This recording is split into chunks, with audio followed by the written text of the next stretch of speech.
Decimos que el título de este mensaje, que hoy es la segunda parte, fue Morir para vivir.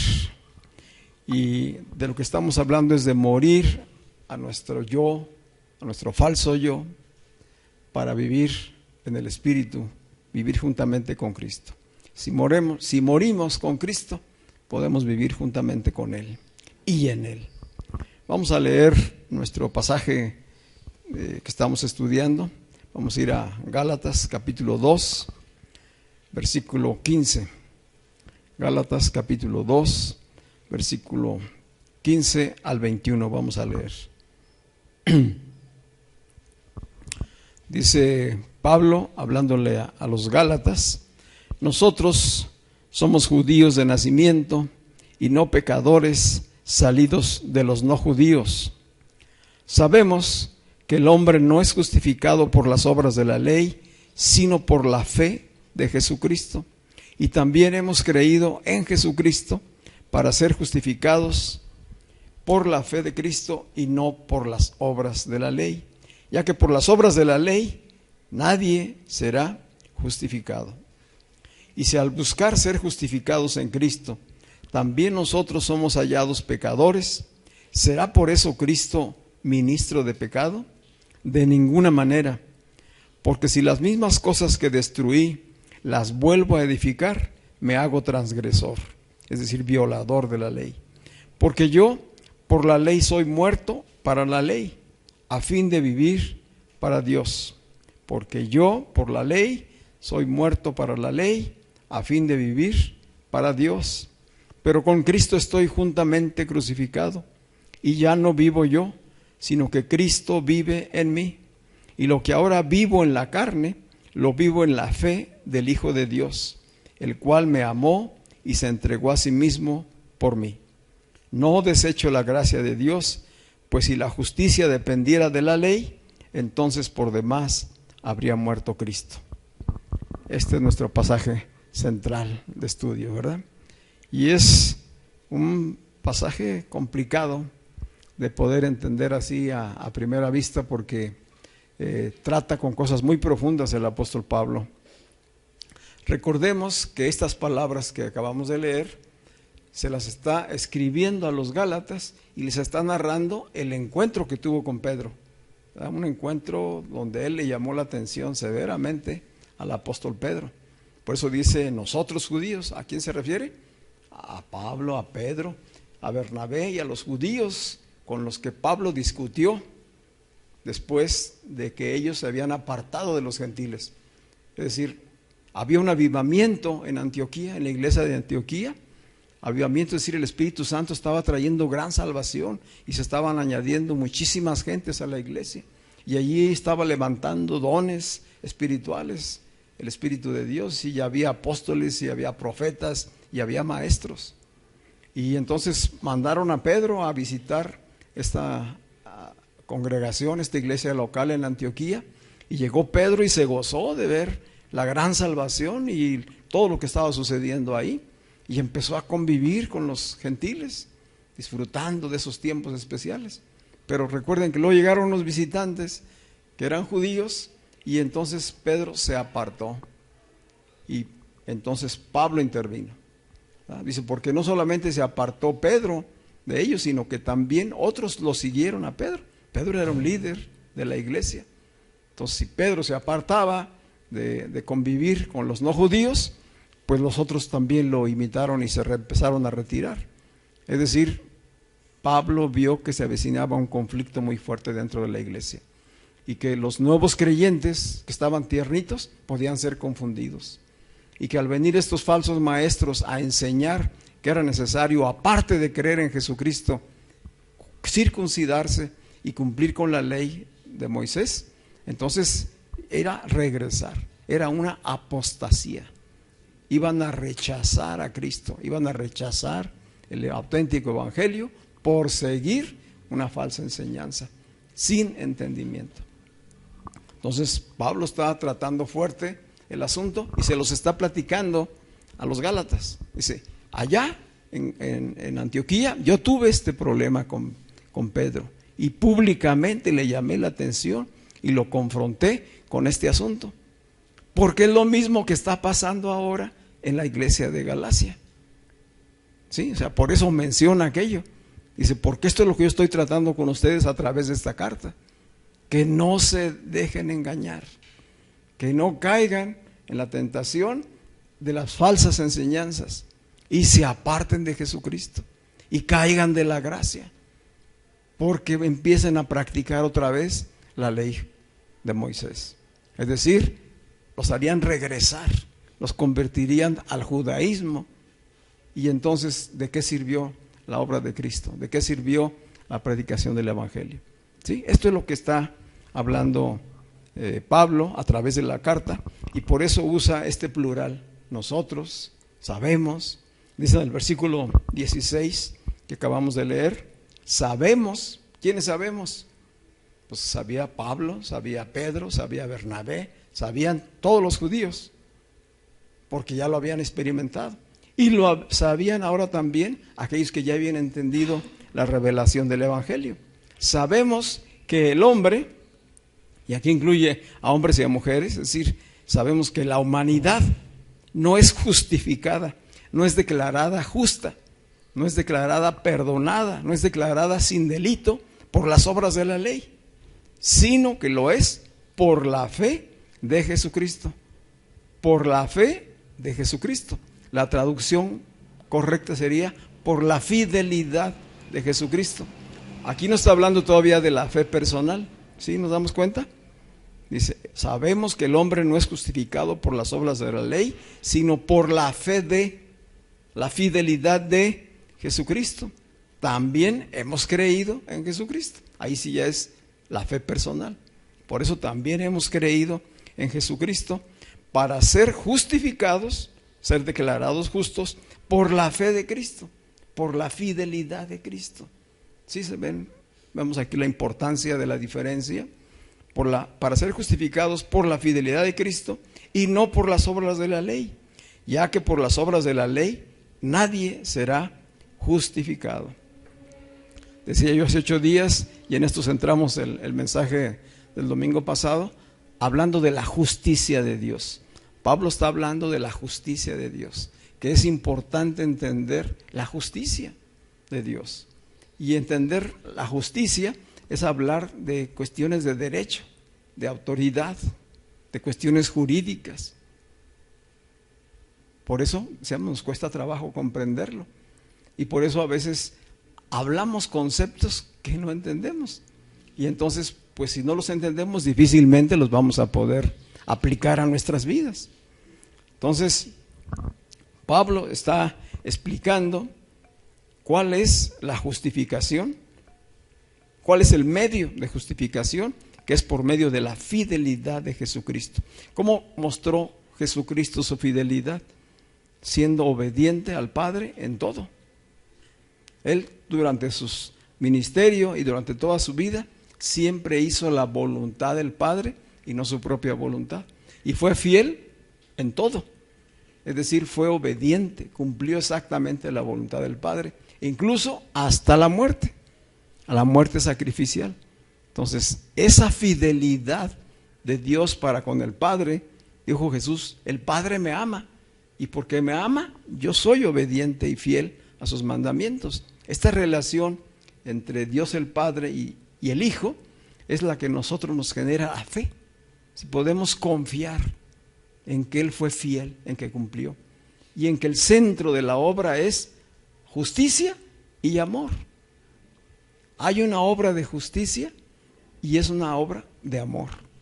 La causa principal es por amor. Por eso dice Pablo, el cual me amó y se entregó a sí mismo por mí. Entonces, esta fue la parte que ya vimos en el mensaje anterior. El centro es justicia, la justicia divina como un atributo de la naturaleza de Dios. O sea, la justicia forma parte de la esencia de lo que Dios es. No es que Dios tenga como algo externo la justicia, está en su propio ser, es parte de su carácter, es parte de su autoridad, de su poder, es parte del ejercicio de su gobierno. Recordemos que Él es rey, ¿verdad? Y que estamos llamados a ser parte de su reino, a vivir en su reino y su reino en nosotros. Y los reinos se rigen por leyes, se rigen por estatutos para hacer justicia. Entonces Dios, como el rey, como el máximo, el altísimo gobernante, no hay nadie más por encima de Dios. Él es el Altísimo, el Señor, el Rey de Reyes, Señor de Señores. Él gobierna y gobierna con amor y con justicia. Así que como lo hace con justicia, aunque nos ama, no puede simplemente pasar por alto al pecador.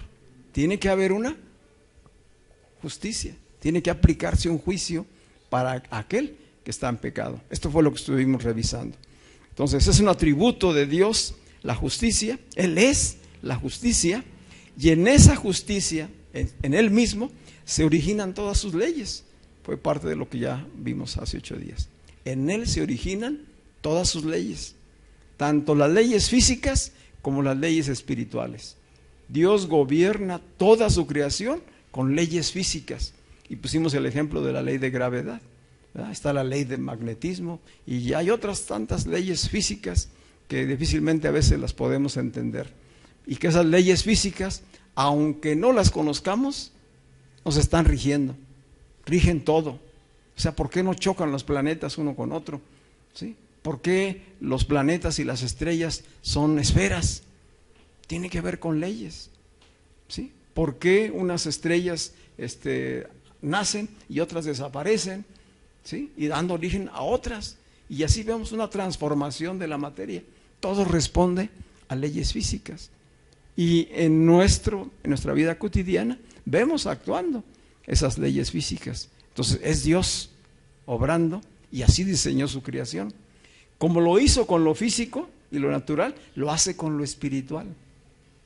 Hay leyes espirituales de parte de Dios. La ley del pecado y de la muerte es una de las leyes de Dios. Es decir, al pecado le corresponde juicio y condenación. ¿Sí? Fue lo que ya también vimos en la parte final hace 8 días. Dice que Dios en su justicia declaró a toda la humanidad pecadora, separada de Dios, condenada a muerte. ¿Por qué? Porque Adán falló, Adán pecó. Y en Adán pecamos todos. En Adán y Eva fuimos herederos del pecado como naturaleza. Es decir, somos pecadores por naturaleza, porque está dentro de nosotros la naturaleza de pecado heredada desde Adán. Y esa naturaleza necesita un juicio de parte de Dios, de acuerdo a su justicia. Entonces tenemos sí la ley del pecado y de la muerte, pero también tenemos la ley del amor y de la misericordia en Cristo Jesús, ¿no? Por eso dice Pablo en la carta a los Romanos: doy gracias a Dios porque la ley del Espíritu de vida en Cristo Jesús nos ha librado de la ley del pecado y de la muerte. Esto está en Romanos capítulo 8, versículo 2. Esto ya sucedió a nosotros, pero lo que me estoy refiriendo es a que así como hay leyes naturales, físicas, hay leyes espirituales que están rigiendo nuestras vidas. Y entonces, si no las conocemos, o sea, no por ignorancia somos justificados. Tenemos que conocer, tenemos que ir a la revelación, al entendimiento de las Escrituras, para entonces saber a qué estábamos expuestos y cuál es ahora la manera de vivir en Cristo. ¿Estamos bien hasta ahí? Así que ambas leyes, tanto las físicas como las espirituales, reflejan el carácter de Dios y su propósito eterno. Son una expresión de su autoridad, son una expresión de orden y de poder. Dios es un Dios de orden, es un Dios de poder, y lo podemos ver en toda su creación, ¿sí? Y es un Dios de autoridad. Él gobierna. Dice Pablo que por la ley ninguna persona ha sido justificada. Dice, esto sabemos. Se refiere a la experiencia que ya tienen los apóstoles y los otros practicantes del judaísmo que ahora habían venido a la revelación de Jesucristo. Esto es lo que sabemos. Dice el versículo 16, dice, sabemos que el hombre no es justificado por las obras de la ley, sino por la fe de Jesucristo. ¿Cómo llegaron a ese entendimiento? Pablo y todos los apóstoles y los judíos conocían perfectamente la ley de Moisés, conocían el Antiguo Testamento, entonces sabían, y porque sabían, creían. ¿Qué creían? Que a través de los sacrificios, de las ceremonias en el templo y de todas las prácticas que hacían en la religión judía, podían ser justificados delante de Dios. Y se habían dado cuenta a través de los años y de las generaciones que nadie había alcanzado esa justificación. ¿Por qué? Porque los sacrificios eran recurrentes, ¿sí? Y el sacerdote, incluso ni él podía llamarse justificado, porque él mismo cada año tenía que hacer la ceremonia del sacrificio. ¿Quién les enseñó ese sacrificio? Dios. Aún antes de la ley, ya Dios había enseñado que a través de los holocaustos, que quiere decir sacrificio, ofrenda del todo quemada, que es un cordero o un carnero, sacrificado, desangrado y quemado delante de Dios, era una manera de justificar el pecado, pero era una justificación momentánea. Al rato había que ir otra vez, ¿sí? Entonces, por eso dice Pablo, sabemos y entendemos. Ellos sabían pues que judíos y gentiles a quienes les había sido revelado el evangelio de la gracia, nadie era justificado por la ley. Y eso es lo que hoy deberíamos saber nosotros, que nadie es justificado, es decir, nadie es declarado justo, nadie es agradable a Dios por medio de la religión, por medio de las prácticas religiosas. Ninguna filosofía, ninguna religión va a declararnos justo delante de Dios. ¿Por qué? Porque son obras humanas. Y esas obras humanas responden a la naturaleza de pecado que ya hay en la humanidad. ¿Sí? El hombre no puede quitar eso. Era necesario que viniera un Salvador, que viniera un justo a morir por todos los injustos.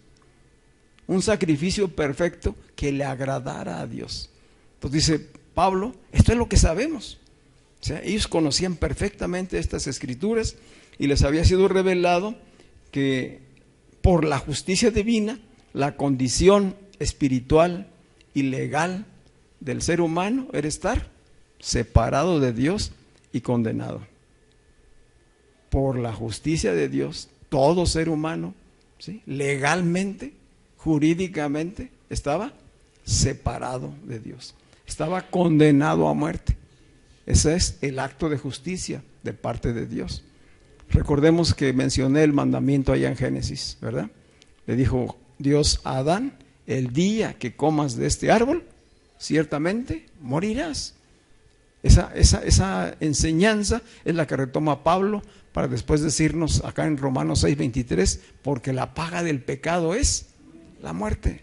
Esa es la condena para toda la humanidad, porque no hay justo ni uno solo, ni judíos ni griegos, nadie está fuera de esa condenación, por cuanto todos pecaron, dice Romanos 3:23, y están destituidos de la gloria de Dios. Esa es la justicia de Dios operando.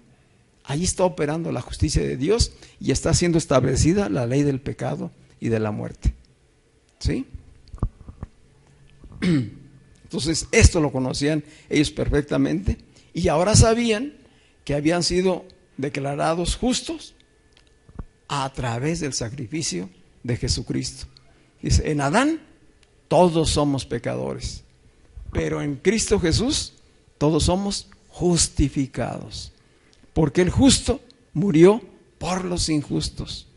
En él fueron cargados todos los pecados de la humanidad.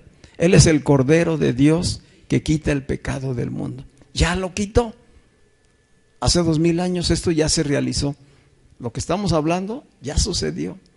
¿Sí? En ese momento Pablo estaba hablando de decir, este es el entendimiento que hoy tenemos. Éramos judíos de nacimiento, Vivimos todo el tiempo bajo la ley. Eso fue lo que conocimos. Y supimos que no podíamos alcanzar la justificación delante de Dios. Pero vino Jesucristo y le conocimos. Se reveló a nuestras vidas. Nos enseñó el Evangelio. Y entonces creímos. Creímos en su fidelidad. Creímos en su obra justificadora. Y ahora por la fe en Él somos perdonados. Somos limpios de todo pecado por la sangre que Él derramó allí en la cruz. ¿Sí? Hemos sido declarados justos. ¿Sí? Esta es la revelación. Esto es lo que Él está hablando. Dice Romanos 5:12. Por tanto, como el pecado entró en el mundo por un solo hombre, y por medio del pecado entró la muerte. Esta es la ley del pecado y de la muerte. Romanos 5:12. Así entró en el mundo por un solo hombre. ¿Quién es ese hombre? Adán. Por un solo hombre entró el pecado y la muerte al mundo. Y también, dice, por medio del pecado la muerte. Así la muerte pasó a todos los hombres. Por un hombre pasó a todos los hombres por cuanto todos pecaron. Esta es la verdad y la revelación que ya estuvimos estudiando hace 8 días y vamos entrando a la segunda parte hoy. Otra verdad revelada que ellos sabían respecto a la justicia de Dios y que la habían experimentado era que la ley dada por Dios incluso antes de Moisés no había terminado con el pecado. Es decir, la ley que ya Dios estableció desde antes de la ley judía, desde antes de la ley del pacto que hizo con Moisés, estaba comprobado que no había terminado con el pecado, que solamente lo justificaba de manera temporal. Por eso era contundente la declaración de Pablo: por las obras de la ley nadie será declarado justo. O sea, ni porque te circuncides, ni porque guardes el sábado, ni porque hagas ritos de purificación, ni porque te guardes de comer ciertos alimentos, ni porque ayunes, ni porque vayas al templo 3 veces al día, etcétera, estás justificado. No es por las obras de la ley. Dice, la justicia de Dios se revela por la fe, por la fe. Y esto se cumple en Jesucristo. Por eso decía después el apóstol Juan, que el apóstol Pedro decía que nuestra fe es más valiosa que el oro. ¿De qué te sirve tener todo el oro y perder tu vida? Ser condenado perpetuamente. ¿De qué serviría? En cambio, si tienes la fe, que es un don del Espíritu Santo, tienes lo más valioso que el oro. Tienes todas las riquezas espirituales en Cristo Jesús. Y entonces puedes disfrutar de lo material. ¿Sí? Vamos viendo esto. Así que, ¿cuál fue la causa por la que la ley nunca pudo justificar al hombre? ¿Por qué resultaron insuficientes las obras de la ley? ¿Sería que la ley es imperfecta? ¿Sería que la ley era demasiado débil para poder justificar al hombre? No, no se trata de eso. La razón principal es la naturaleza de pecado que hay en el hombre, heredada de Adán, y que gobierna al hombre. La razón principal por la que la ley fue insuficiente, por la que la ley no perfeccionó, por la que la ley no justificó, fue a causa de la naturaleza del hombre, la naturaleza de pecado. Es decir, se necesitaba un cambio de naturaleza, no una ley. ¿Qué hacía la ley? La ley daba reglas, normas, decretos externos. Llamaba a cumplir con ritos, con maneras de corregir moralmente nuestra vida. Es decir, normaba la conducta. Y el hombre podía de alguna manera obligarse a vivir cierta conducta. Pero la carne, el interior del ser que está cautivado por la naturaleza del pecado, era mucho más fuerte que lo que el hombre se propusiera hacer. Y esto lo hemos visto de muchas maneras. O sea, ¿cuántas personas hay que deciden abstenerse? Es decir, no voy a tomar más alcohol. Incluso me voy a un centro de rehabilitación. No voy a hacer más, no voy a robar más. No voy a andar persiguiendo a otras mujeres que no sea mi esposa, etcétera. ¿En cuántas cosas de esas que el hombre se lo ha propuesto hacer, al rato cede y cae? Porque no son por esfuerzos humanos. Dice Pablo, porque la carne es débil. Cuando se refiere a la carne, se refiere a los deseos, a las pasiones, a las emociones, a los sentidos. Esto es muy importante. ¿Quién no los tiene? ¿Cuántos sentidos tenemos? 5, ¿verdad? Vista, ¿sí? Tacto, gusto, oído, olfato. Entonces lo que vemos, lo que oímos, lo que probamos, lo que hablamos, lo que agarramos, todo tiene que ver con la carne. A eso se refiere Pablo cuando habla de la carne. Eso es imposible de controlar, porque todo lo externo nos seduce. Nos seduce a través de los ojos, nos seduce por las palabras, nos seduce por el gusto. Se despierta en nosotros. ¿Vamos bien hasta ahí? Esta fue la causa por la que no se alcanzó la perfección por medio de la ley. No se transformaba el corazón del piadoso. Si el religioso no era transformado, solamente hacía prácticas de un día o de algunas veces o de algunas fiestas, pero no cambiaba. Entonces dice Pablo que cada mandamiento de la ley fue para el hombre como una tentación. Eso es importante. Cada mandamiento de la ley fue para el hombre como una tentación, para el hombre de naturaleza pecadora. Fue una provocación a hacer lo que estaba prohibido. Vamos entendiendo ahí. Y si por lo tanto la ley se convirtió en un acusador y lo condenó a muerte. A causa de que el mandamiento fue como una provocación. Dice, vino el mandamiento y entonces abundó el pecado, en vez de que fuera al revés. A causa del mandamiento sobreabundó el pecado. Pero donde sobreabundó el pecado, dice Pablo, sobreabundó la gracia. Era necesaria, porque el hombre no podía vencer. Dice que era común cada mandamiento. Así lo explicó Pablo aquí en Romanos capítulo 7, versículos del 7 al 9. Vamos a leerlo. Dice Pablo, de no haber sido por la ley, yo no hubiera conocido el pecado. ¿Cómo se conoció el pecado? Por la ley. Porque si la ley no dijera, no codiciarás, tampoco yo habría sabido lo que es codiciar. Si la ley dijera, no matarás, yo no hubiera sabido lo que era matar.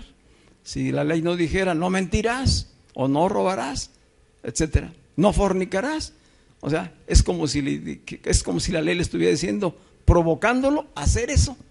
Ese no harás esto, fue como una provocación para hacerlo. Dice, yo no sabría lo que significa no codiciarás si la ley no me lo hubiera dicho. Pero el pecado, que es la naturaleza del hombre, se aprovechó del mandamiento, dice Pablo, y despertó en mí toda clase de codicia. Por el mandamiento despertó en mí toda clase de codicia. Porque sin la ley, el pecado está muerto. Si yo no conociera la ley, pues el pecado estaría muerto. Pero porque apareció la ley y me dijo cuáles eran todas las prohibiciones, mi pecado, mi naturaleza interior, actuó. Y entonces se comportó peor.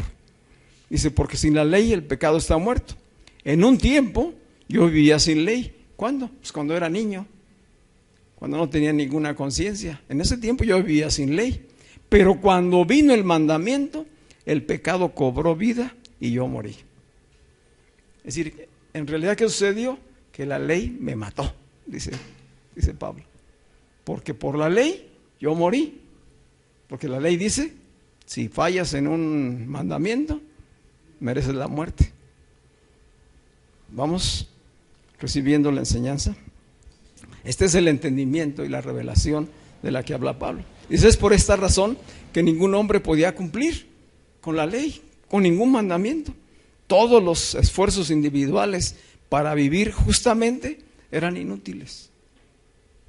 Por lo tanto, nadie alcanzaba la justificación. Esto es lo que dice Pablo. Dice, yo le expliqué esto a Pedro, le dije, nosotros sabemos todo lo anterior, lo conocimos, pero ahora conocemos la revelación del Evangelio. Tú y yo ya lo entendemos. Jesucristo nos lo ha enseñado, nos lo ha revelado. Y hoy sabemos que por la ley nadie es justificado. Entonces, ¿por qué querer convertir otra vez al judaísmo a los que ya creyeron en Cristo? ¿Sí? ¿Nos damos cuenta? Es decir, el riesgo de un falso evangelio distorsiona y hace que la gente vuelva a ser esclava, porque no hay otro evangelio, hay solamente uno evangelio, y ese es Jesucristo. ¿Sí? Así pues, en el sacrificio de la cruz se revela la justicia de Dios. En el sacrificio de la cruz se revela la justicia de Dios, porque ahí en la cruz se expresan tanto el juicio de Dios sobre el pecado como la justificación redentora y salvadora para todo el que cree en Jesucristo.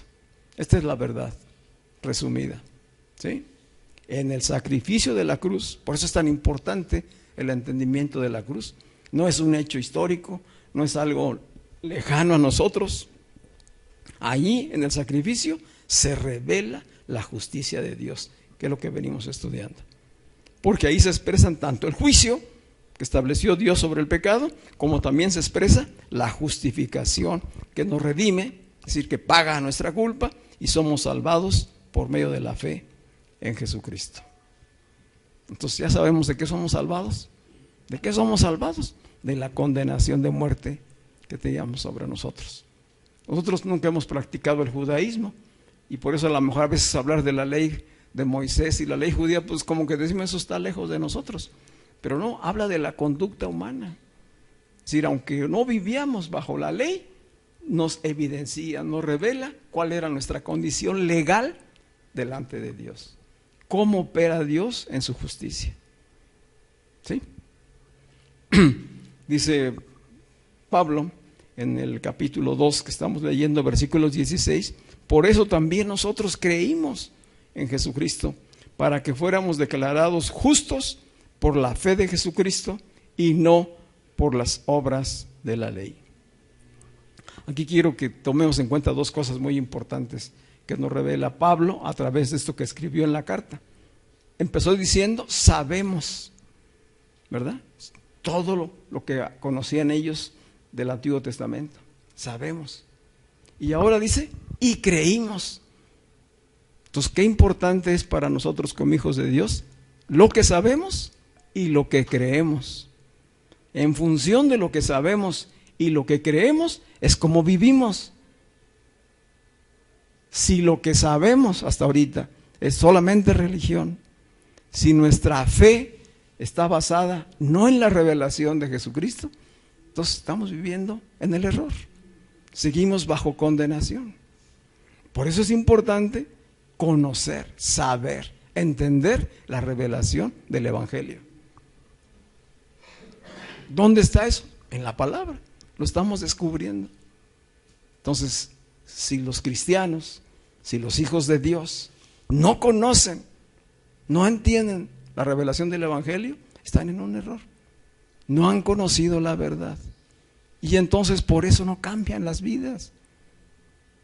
Por eso no son transformadas. Aunque tengan años yendo a una congregación, practicando una religión. A lo mejor cambiaron de religión, pero no ha habido una transformación. Porque la transformación viene por la revelación de Cristo a nuestras vidas. ¿Sí? Entonces, ¿qué es tan importante? Preguntarnos qué sabemos y qué creemos. ¿Sí? ¿En qué están basadas tus creencias? ¿En qué está basada tu fe? ¿Qué es lo que tú sabes? Son importantes. Así que la justicia se recibe por la fe. No está basada en acciones ni en esfuerzos individuales, sino en la entrega y sacrificio de Cristo. En eso está basada la justicia que se recibe por la fe. En la entrega y sacrificio. Esto es fidelidad. Entrega y sacrificio son fidelidad al Padre. está basada en la fidelidad del Hijo de Dios, el único justo que cumplió con toda la ley. Él cumplió con toda la ley de Dios, Él cumplió con la ley de Moisés. En Cristo la cumplimos cada uno de nosotros, por la fe. Dice Mateo, palabras de Jesús en Mateo 5:17, no piensen que he venido para abrogar la ley, es decir, no vine para anularla, no vine para quitarla, la ley o los profetas. No he venido para abrogarla, vine para cumplirla. ¿A qué vino Cristo? A cumplir la ley.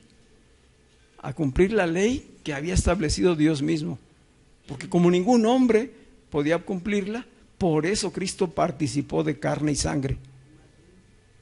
Para identificarse con nosotros y poder llevar a la cruz el cuerpo de pecado.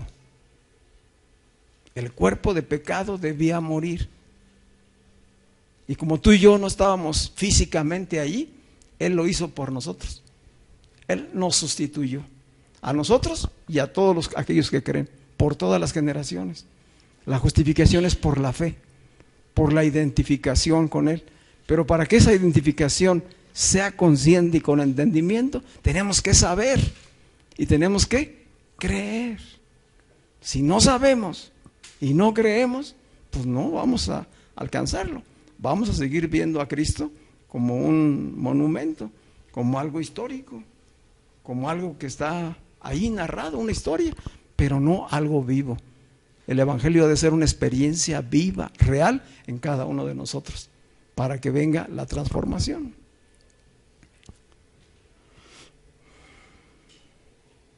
Dice Pablo, versículo 17, voy a continuar la lectura ahí en el capítulo 2, 17 de Gálatas. Dice él, y si buscando ser declarados justos en Jesucristo, también nosotros somos hallados pecadores, ¿es por eso Cristo ministro de pecado? Dice, en ninguna manera, porque si edifico otra vez las mismas cosas que destruí, yo mismo me demuestro transgresor o violador de la ley. Allí Pablo está primeramente hablando cuál es la condición, lo que sabían, lo que ahora creen y lo que está sucediendo. Entonces le dice a Pedro, si nosotros, buscando ser declarados justos en Jesucristo, ahora por la fe, somos hallados pecadores, porque así nos juzgan los judíos, porque dicen, ustedes ya están identificándose con los que no eran judíos y nos juzgan pecadores, por eso va a ser Cristo ministro de pecado. En ninguna manera. Al contrario, dice, si ya creímos en Cristo, por la fe hemos sido justificados, si volvemos a practicar la ley, estamos volviendo a edificar las mismas cosas que ya derribamos, y entonces automáticamente nos hacemos otra vez transgresores. ¿Qué significa hoy para nosotros los creyentes, los hijos de Dios? Pues es también lo mismo, que si una vez que hemos creído por la fe en Jesucristo, volvemos a las prácticas de solamente vivir la vida cristiana los domingos o en ciertas reuniones, o creer que por hacer ciertas cosas somos justificados, estamos edificando otra vez lo mismo que ya había pasado. ¿Sí? Porque ya no es por esfuerzos, no es por prácticas, no es por tradiciones. ¿Es por qué? Es por fe. Es por fe en Jesucristo. Lo que ahora hago en Jesucristo, lo hago en la fidelidad de Él. ¿Sí? Vivo en Él. Y lo hago con entendimiento. Entonces, volver a regresar a las prácticas religiosas es negar a Jesucristo. Es negar la obra realizada por Él para nuestra justificación. Esto se lo está diciendo a ellos y nos lo dice a nosotros. Es decir, no tienen ustedes, los que ya creyeron en Cristo, todas las iglesias locales de Galacia, no tienen por qué regresar a practicar la ley, no tienen por qué circuncidarse, no tienen por qué practicar el sábado, etcétera. No tienen que vivir una vida dual, una vida ceremonial y una vida cotidiana como si no conocieran a Cristo. No regresen atrás. Ahora estamos en Cristo. Dice, pues a la parte final de aquí del texto, dice el versículo 19 del capítulo 2. Porque yo, Pablo, por la ley, soy muerto para la ley, a fin de vivir para Dios. Pero con Cristo estoy juntamente crucificado, y ya no vivo yo, sino que Cristo vive en mí. Y lo que ahora vivo en la carne, es decir, en este hombre terrenal, lo vivo en la fe del Hijo de Dios, en la fidelidad del Hijo de Dios, el cual me amó y se entregó a sí mismo por mí. Por tanto, no desecho la gracia de Dios, pues si la justicia dependiera de la ley, entonces por demás habría muerto Cristo. Entramos a la recta final de esta enseñanza, y que es importantísima. La muerte y resurrección juntamente con Cristo, ser muertos y resucitados juntamente con Cristo, es una revelación crucial para cada hijo de Dios. Cada hijo de Dios debe tener la revelación y el entendimiento de lo que esto significa, porque de esto dependerá que experimente la verdadera libertad en Cristo, la libertad de la culpa, la libertad del pasado, la libertad de la condenación, que sea libre de todo eso y pueda vivir en dignidad de hijo de Dios. Estos dos versículos últimos que acabo de leer, Pablo ilustra lo que significa ya no vivir para la ley, porque en realidad la ley los había condenado a muerte. O sea, en realidad todo creyente de la ley y practicante estaba muerto, porque la ley lo condenaba. Decía, a todo aquel que falle en un solo mandamiento merece la muerte. Por eso dice Pablo, pues la ley me mató, el mandamiento me mató.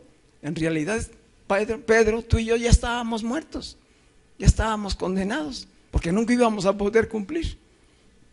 Pero ahora, gracias a Cristo, hemos sido libres de esa condenación. Hemos sido libres de esa pena de muerte. Y ahora tú y yo y todos los que ya hemos creído en Jesucristo, estamos libres. Pero estamos también identificados con Él en ese lugar. No solamente Cristo dice nos sustituyó, sino que ahora por la fe creemos que espiritualmente estuvimos con Él.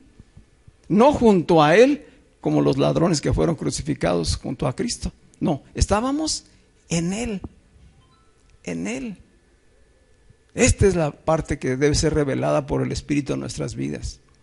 Con Cristo estamos juntamente crucificados. ¿Qué significa eso? Que el cuerpo del pecado, esa naturaleza pecadora heredada de Adán, fue puesta allí. Recordemos a Adán como un hombre corporativo, ¿sí?, que nos involucra a todos, y a Jesucristo como el nuevo Adán, que también es corporativo, nos incluye a todos. Si lo creemos, porque lo sabemos y nos identificamos, en realidad allí murió nuestro ser pecador. Nuestro cuerpo del pecado fue crucificado juntamente con Cristo. Por la fe. Espiritualmente fue cargado ahí. Por eso dice Pedro, y ya no vivo yo. Ya no vivo yo. Cada uno de nosotros podemos decirlo. Ya no vivo yo. Mi falso yo, mi ser terrenal, el que estaba en la condición de separado y condenado por Dios, ya fue crucificado. Allí fue puesto. Así lo creo, porque lo sé por el Evangelio. Esto es lo que yo debo saber, que Cristo vino a eso, a sustituirme, pero también yo tengo que identificarme con Él, como el nuevo Adán, para morir juntamente con Él. Porque si muero juntamente con Él, entonces juntamente con Él resucitaré. Naceré de nuevo. Este es el nuevo nacimiento. El nuevo nacimiento es por la fe. Me identifico con Él en la muerte, soy sepultado con Él, pero también soy resucitado con Él. Entonces ya no vivo yo, sino que ahora estoy en Cristo, juntamente crucificado, sepultado y resucitado, y ahora Él está en mí. Él que resucitó como espíritu está en mí, habita en mí, me ha hecho templo de su espíritu. Tengo una nueva naturaleza. Podemos decir, bueno, pero estoy vivo, o sea, en mi cuerpo aún existo, ¿sí? Terrenalmente aún existimos, aún tenemos estos cuerpos, pero tenemos una nueva naturaleza espiritual. Antes estábamos muertos en delitos, en pecados, espiritualmente separados de Dios. Hoy por la fe, Cristo habita en nosotros. Y si Cristo habita en nosotros, Cristo siempre fue fiel al Padre. Entonces nuestra fidelidad está puesta por la fe en Él. Confiamos en su fidelidad. El fiel vive en mí. El victorioso vive en mí. El justo vive en mí. El que agradó en todo al Padre vive en mí. ¿A qué me va a mover? A agradar al Padre. En la fe. No en mis esfuerzos, sino siendo sensible a la voz del Espíritu. ¿Sí me doy a entender?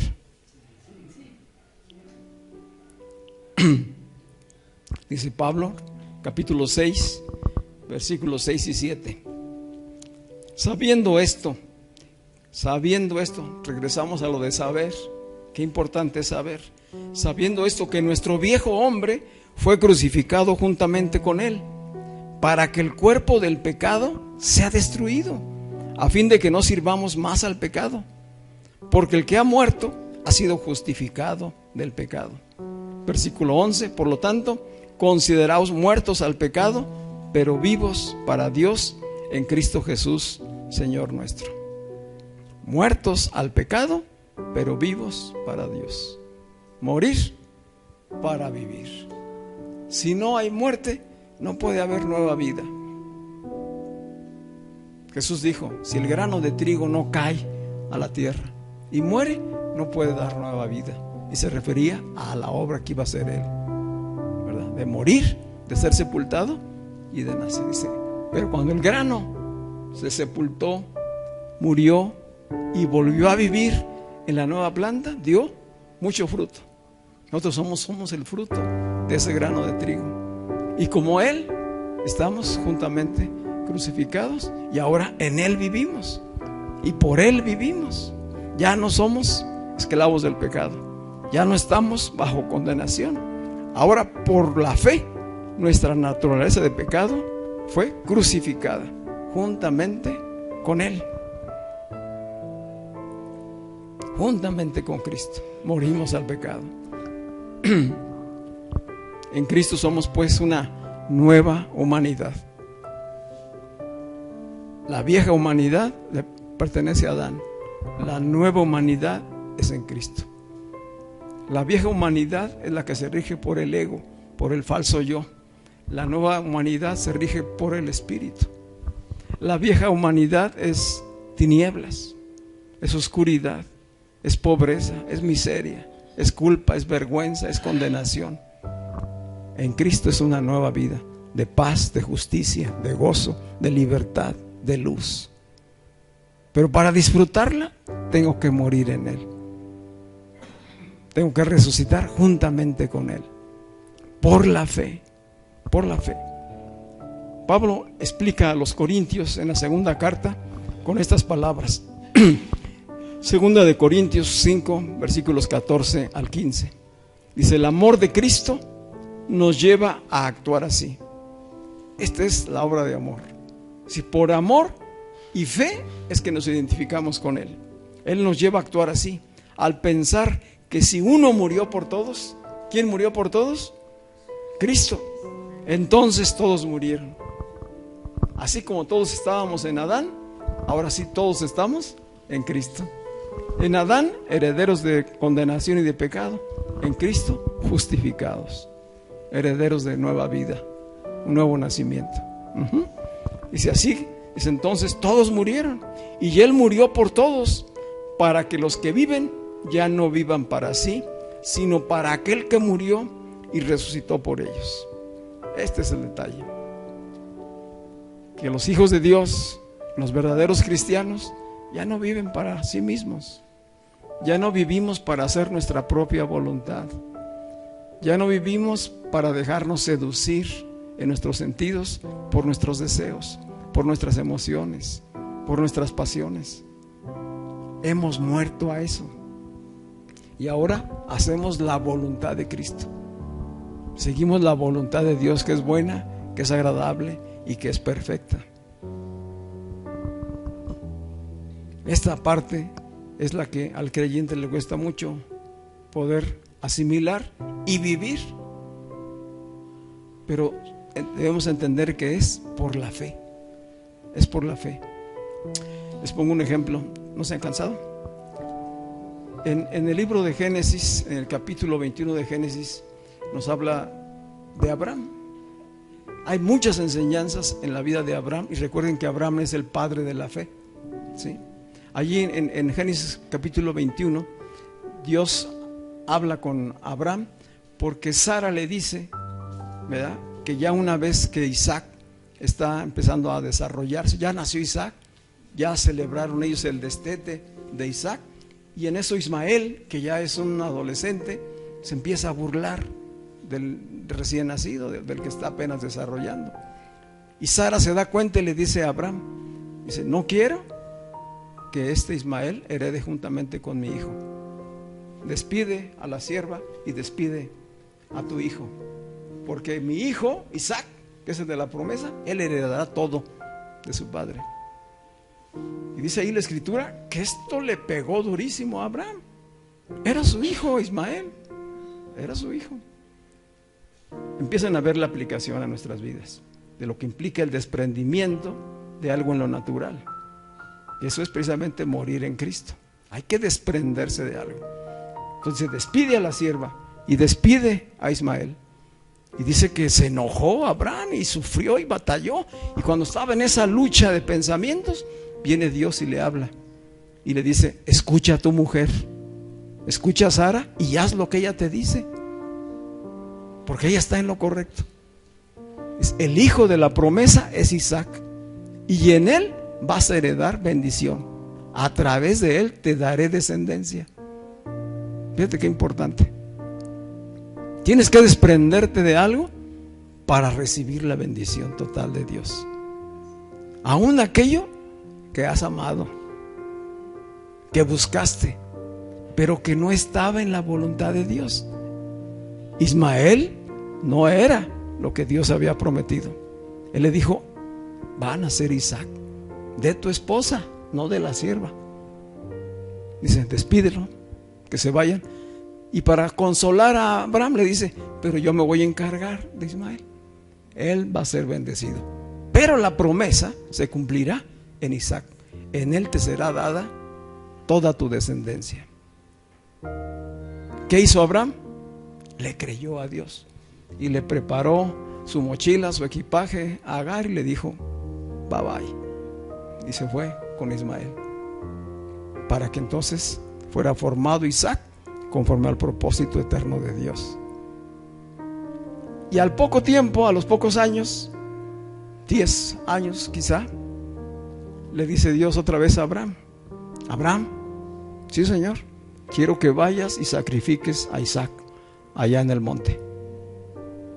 Yo te voy a decir en qué monte. Ve y entrégamelo en holocausto, es decir, en una ofrenda del todo quemada, como si fuera un cordero. Esta es una figura de Cristo. Dice, ve, sacrifícamelo. ¿Qué hizo Abraham? No se puso a patalear y a decirle, ¿por qué, Señor? Pues no me dijiste. Fíjese, no le cuestionó porque él sabía lo que le había dicho. Parece una locura. ¿Cómo que primero me dices que corra a la sierva y a mi hijo que nació de ella, porque me vas a dar descendencia en Isaac, y ahora me dices que lo mate, que te lo saque? ¿Qué es eso?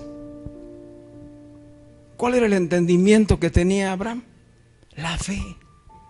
¿La fe en qué? En lo que Dios le había dicho. Es decir, Abraham tuvo la certeza desde ese momento. Dice, yo no sé cómo Dios le vaya a hacer, pero si Él me dijo que en Isaac me será dada la descendencia, y ahora quiere que se lo sacrifique, pues yo creo que me lo va a resucitar después de eso y me lo va a entregar otra vez, porque Dios es fiel y no va a cambiar de sus promesas. Eso es la fe. ¿Sí? ¿Dónde surgió la fe? En lo que él sabía y creyó. Por eso le fue contado siempre por justicia. ¿Qué necesitamos tú y yo? Hoy que estamos oyendo esta palabra, de que es necesario morir para vivir por la fe. ¿En qué tenemos que poner la fe? En lo que aquí dice, que si mueres juntamente con Cristo serás resucitado, y que ahora su Espíritu vive en ti, y que si el Espíritu de Cristo vive en ti, tú eres agradable al Padre, y entonces tú eres la simiente de Abraham. Tú eres el heredero de las bendiciones que Dios dijo que vendrían por medio de la fe. Porque ese Isaac, que estuvo a punto de ser sacrificado por Abraham, en realidad fue levantado, igual que el Hijo de Dios. Cuando estaba a punto de sacrificar a Abraham a Isaac, vino Dios y le dijo: no, alto, ¿verdad? Ya sé que eres fiel, que eres obediente. He visto tu fe, porque aún a tu mismo hijo no me lo negaste. Y dice que en cuanto volteó, ya estaba allí un carnero enredado, ¿verdad?, de los cuernos en un zarzal. ¿Qué había dicho Abraham allá atrás cuando le preguntó a Isaac: Padre, pues llevamos la leña, el fuego, ¿y dónde está el cordero? Dijo Abraham: Dios proveerá. Jehová Jireh, Dios proveerá. ¿Qué sucedió allá? O sea, Abraham creyó antes de verlo. No sabía cómo ni cuándo, parecía una locura, pero él creyó. Esta es la locura del Evangelio que nos es predicado, que no lo entendemos todo, pero que es una realidad. Y el llamado hoy es: ¿a qué tendrás que desprenderte? Hoy que ya sabes, hoy que ya crees, ¿de qué tenemos que desprendernos? ¿Qué tenemos que estar dispuestos a sacrificar? ¿Cuál es ese Isaac que le vas a entregar al Señor para que se cumpla totalmente su voluntad en nosotros y experimentemos la realidad de la vida en Cristo? Si no, no hay vida en Cristo. Podemos tener muchos años caminando en el cristianismo y no haber comprendido cuál era la revelación del Evangelio como una realidad para nuestras vidas. Por eso dice Pablo: el amor de Cristo nos constriñe, nos impulsa, nos lleva a actuar de esta manera. Somos impulsados, motivados a vivir para aquel que murió por nosotros, porque en Él mismo estamos nosotros. Y por esa obra de amor estamos dispuestos a hacerlo todo. Es por amor. Dice, les decía a los filipenses Pablo en el capítulo 3, versículo 8. Incluso dice: estimo todo como pérdida. Estamos hablando de las entregas, las pérdidas. Dice Pablo: estimo todo como pérdida por la excelencia del conocimiento de Cristo Jesús, mi Señor. Eso es lo que significa que Cristo es nuestro Señor, cuando Él es quien gobierna en nuestras vidas. Dice: por su amor lo he perdido todo. ¿Qué perdió Pablo?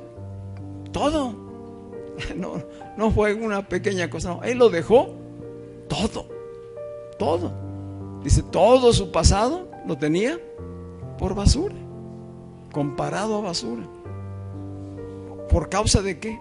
Dice: por ganar a Cristo y ser hallado en Él, no por tener mi propia justicia que viene por la ley, sino por tener la justicia que es de Dios, que viene por la fe en Cristo. Vivir para nosotros mismos nos llevará a estar nuevamente en la rueda del mundo, ¿sí? Solamente viviendo para hacer nuestra voluntad, satisfacer nuestros deseos, aferrarnos a nuestros apegos. Eso es la naturaleza de Adán, que está en nosotros, pero que por la fe cada día la hago morir en Cristo. No es una sola vez y ya, no, es cada día, ¿verdad? Ese es el desafío para el alcohólico, para el drogadicto. No se le dice: ya, no vuelvas a tomar, no vuelvas a drogarte, porque dice: oh, pues eso es imposible, después de tanto tiempo que he sido adicto. Nosotros quizá no adictos a eso, pero a otras cosas, ¿verdad? ¿Cuál es la respuesta? Cada día trae su propio afán, dijo Jesús. Muere cada día. Entonces cada día asume con convicción, con fe y decir: yo con Cristo estoy crucificado. Y no cedo a mis deseos. Ya no me gobierna este cuerpo terrenal con sus sentidos. Ya no me gobierna el cuerpo terrenal con sus sentidos. Ya no me seduce, sino que por el Espíritu yo lo gobierno. Yo gobierno mi alma. Pablo le dijo a los corintios, que decíamos que era una congregación muy sensual, muy carnal, eran cristianos carnales. Dice en la segunda carta de los Corintios, capítulo 6, versículo 11, dice: temo que como Eva fue engañada por la serpiente, así vuestros sentidos sean extraviados de la sincera fidelidad a Cristo. Y con esto nos quedamos hoy. Necesitamos morir, porque si no la serpiente, ¿dónde está la serpiente? ¿En dónde está? ¿Allá afuera? Qué tremendo, ¿verdad? Y esta es otra revelación, ¿verdad? Pero esa actúa por medio de los sentidos. Temo que como a Eva, la serpiente seduzca sus sentidos, sus ojos, sus oídos, su gusto, su tacto, su olfato. Temo que los seduzca y vayan a ser carnales otra vez. Por eso cada día declaren: en Cristo estoy juntamente crucificado. Amén. Vamos a estar de pie.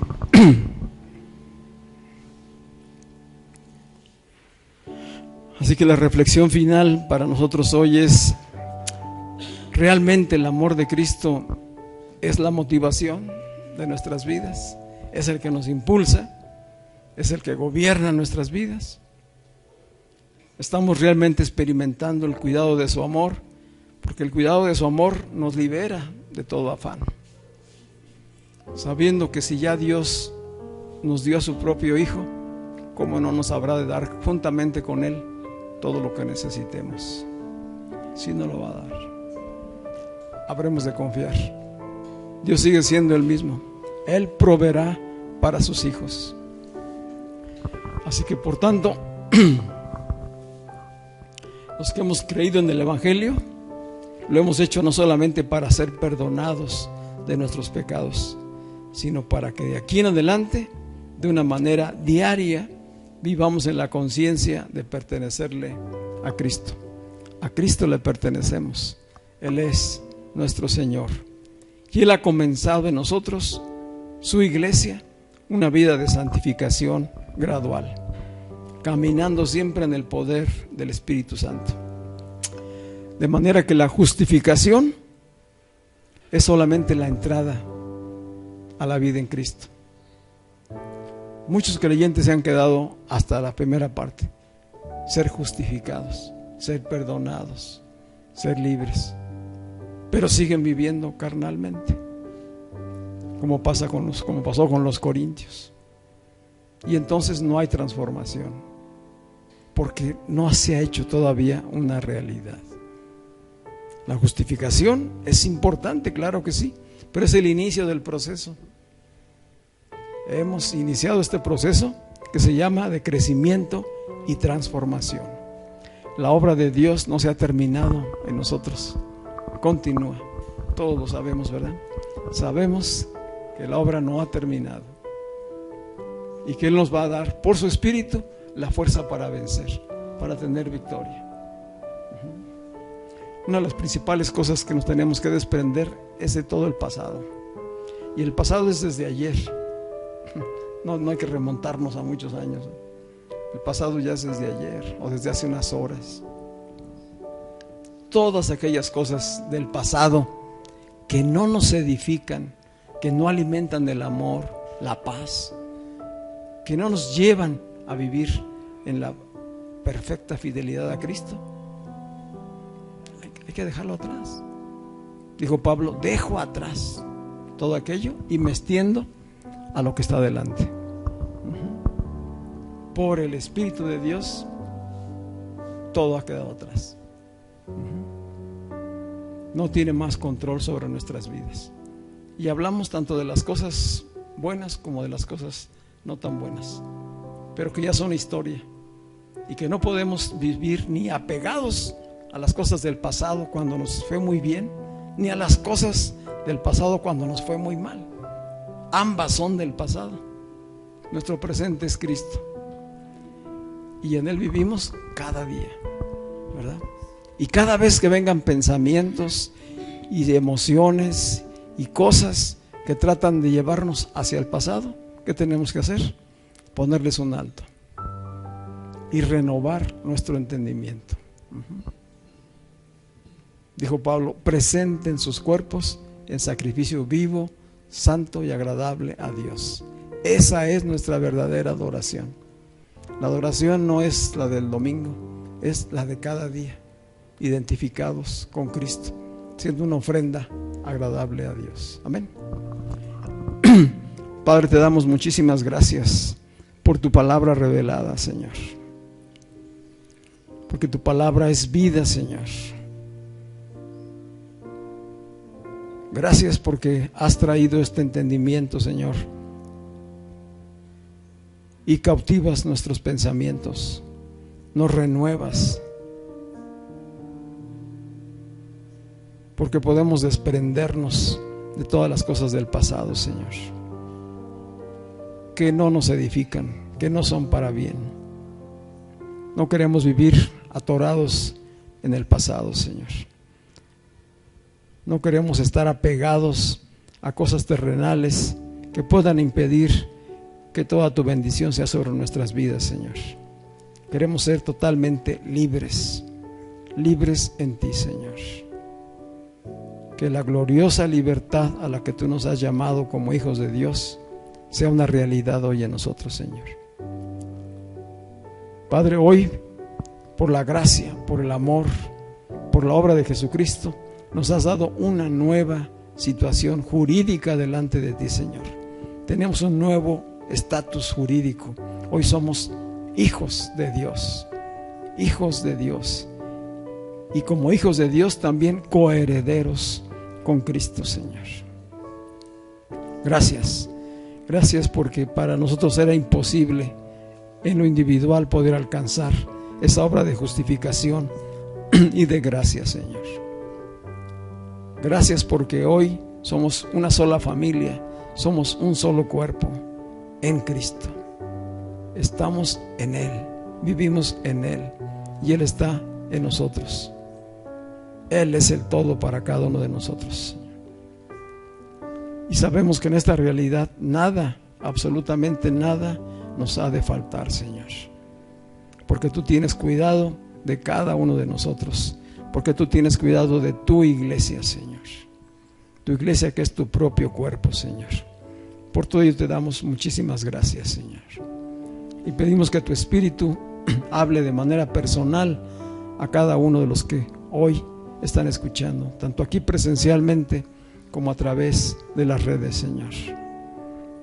Que tu Espíritu hable al corazón, hable a la mente de cada uno de nosotros y nos renueve y nos afirme en la revelación y el entendimiento que hoy tenemos, Señor. Bendecimos y alabamos tu nombre en el nombre poderoso de Jesús. Amén y amén. Le damos un aplauso al Señor.